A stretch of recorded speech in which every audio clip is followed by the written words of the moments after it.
Dinamarca vendió aviones de combate F-16 a Argentina, que pretendía transferir a Ucrania. Los planes para suministrar a Ucrania aviones de combate F-16 desde Dinamarca han encontrado obstáculos inesperados y se están retrasando indefinidamente.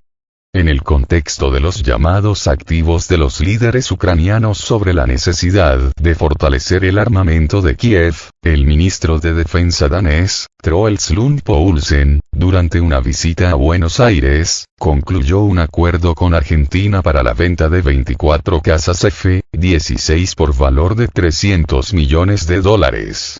La presencia del embajador estadounidense en la ceremonia de firma subraya la aprobación del acuerdo por parte de Estados Unidos. La decisión ha planteado dudas sobre el futuro de la ayuda militar ucraniana, especialmente porque la venta deja a Dinamarca con solo 19 cazas F-16, que podrían ser transferidos a Ucrania una vez que la Fuerza Aérea danesa reciba nuevos F-35. Sin embargo, el ministro de Defensa danés expresó la opinión de que la transferencia de estos aviones a Kiev solo será posible después de la actualización de su propia flota de cazas. La compleja situación en torno al suministro de armas a Ucrania se ha complicado tras la negativa de Alemania a suministrar misiles Taurus compatibles con el F-16, lo que reduce el potencial de combate de los aviones para las Fuerzas Armadas de Ucrania. Además, la advertencia de Vladimir Putin sobre la posible destrucción de cazas estadounidenses si aparecen en el arsenal ucraniano está obligando a los aliados occidentales a repensar la viabilidad de dichos suministros.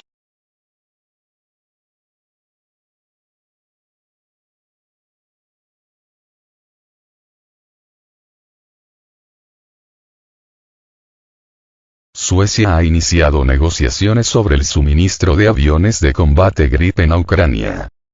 El ministro de Defensa sueco, Paul Jonsson, confirmó en una entrevista con The Kyiv Independent que Suecia está discutiendo activamente la cuestión de la transferencia de aviones de combate Gripen a Ucrania como parte de los esfuerzos internacionales para apoyar al país. Estas conversaciones tienen lugar en el contexto de la llamada coalición de cazas, que incluye a Estados Unidos y otros países, cuyo objetivo es suministrar a Ucrania aviones militares avanzados y proporcionar la formación de pilotos necesaria a través de programas conjuntos de asociación. A la luz del apoyo mixto de Estados Unidos, Johnson pidió a la Unión Europea que aumente la asistencia militar a Ucrania, enfatizando la necesidad de que los países europeos asuman un papel más importante en el apoyo de defensa a Kiev. Se prestó especial atención a las actividades de Nammo, uno de los mayores fabricantes europeos de defensa, que ha aumentado significativamente su capacidad de producción.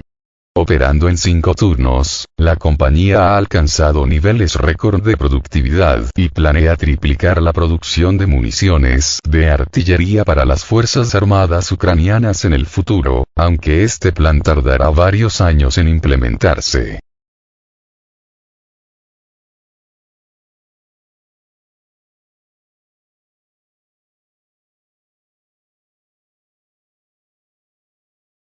Polonia volvió a utilizar sus aviones de combate durante los ataques contra el oeste de Ucrania. El Ministerio de Defensa polaco anunció que había tomado la decisión de despachar aviones en relación con los intensos ataques con misiles en territorio ucraniano por parte del ejército ruso.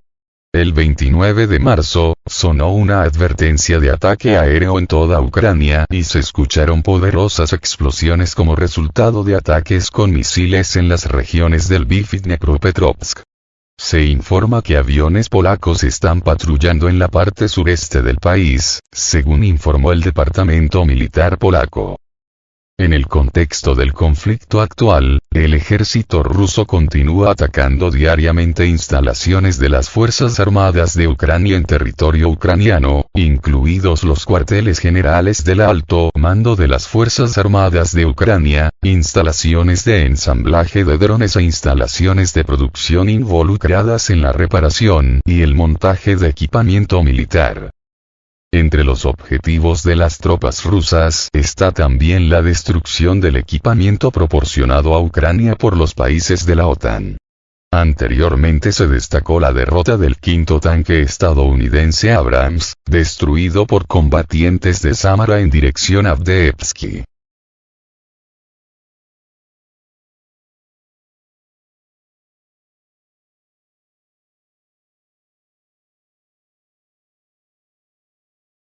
Ministerio de Asuntos Exteriores de Rusia. La presencia de la 102 base militar de la Federación de Rusia en Armenia es la única garantía real de la soberanía de la República. En respuesta a las propuestas discutidas para profundizar las relaciones entre Armenia y la Unión Europea, el Ministerio de Asuntos Exteriores ruso afirmó el papel fundamental de la base militar rusa en Gyumri para garantizar la soberanía armenia.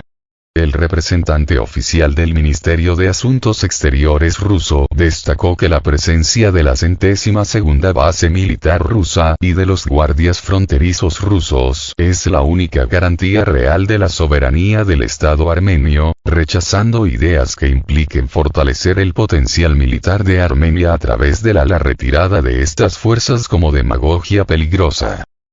En el contexto del informe Red de Amigos de Armenia, que propone una serie de medidas de seguridad, incluida una propuesta para que Armenia se retire de la Unión Económica Euroasiática, el Ministerio de Asuntos Exteriores de Rusia expresó su desacuerdo, señalando contradicciones en sentido común.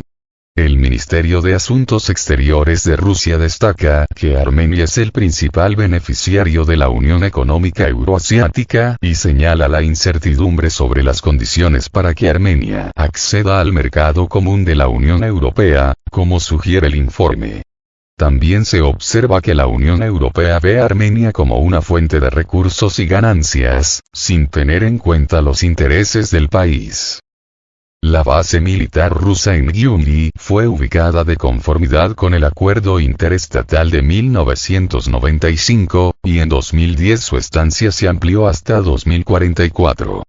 A pesar de esto, en Armenia hay llamados a la terminación de este tratado, lo que genera preocupación en Rusia a la luz de las realidades geopolíticas actuales y las discusiones sobre el futuro de la seguridad y la política exterior de Armenia.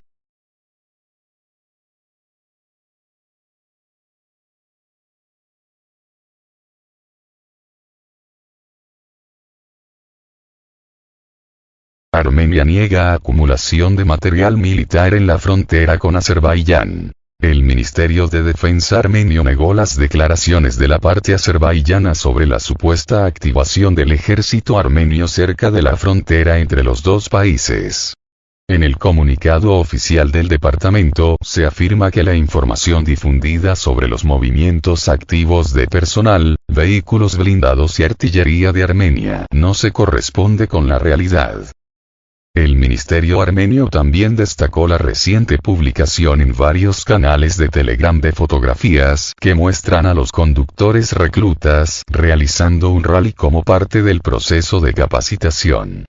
Intentaron presentar estas fotografías como prueba del movimiento de tropas hacia las fronteras, lo que, según el departamento armenio, tampoco es información fiable.